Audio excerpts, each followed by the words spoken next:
ওকে, so আমরা যেই লেয়ারটাতে বাস করি সেটা হলো কি ট্রপোস্ফিয়ার, মানে ট্রপোস্ফিয়ারে আমরা বাস করি। এখন এই কথাটা কেন আমরা এখানে বাস করতে পারি?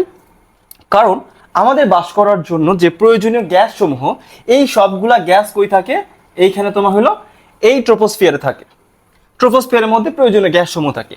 আমি যদি এই পাই চার্টকে একটু তোমাদের বড় করে দেখাই, এখানে যেটা পাই চার্টটা আমি দেখাই যে একটু বড় করে, তাহলে পরিবেশের মধ্যে যে গ্যাসগুলো আছে মনে রাখবা সবচেয়ে বেশি পরিমাণে যে গ্যাস থাকে সেইটা হলো তোমার নাইট্রোজেন।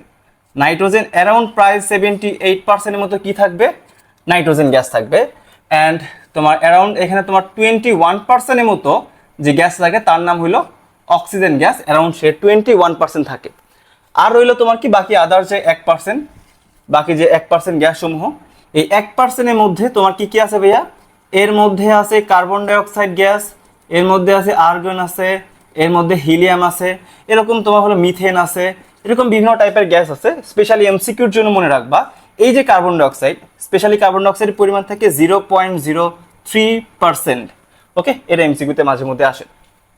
তো যেটা বলতেছিলাম যে ট্রপোস্ফিয়ারে আমরা কেন বাস করতে পারি, কারণ ট্রপোস্ফিয়ারে বাস করতে পারি এই জন্য যে এই স্তরে বেসিক্যালি এই ইম্পর্টেন্ট গ্যাসগুলো থাকে এবং আমাদের বাঁচার জন্য যে প্রয়োজনীয় গ্যাস সেটা হলো অক্সিজেন, এইটা প্রায় থাকে 21%-এর মতো, আর সবচেয়ে বেশি থাকে নাইট্রোজেন।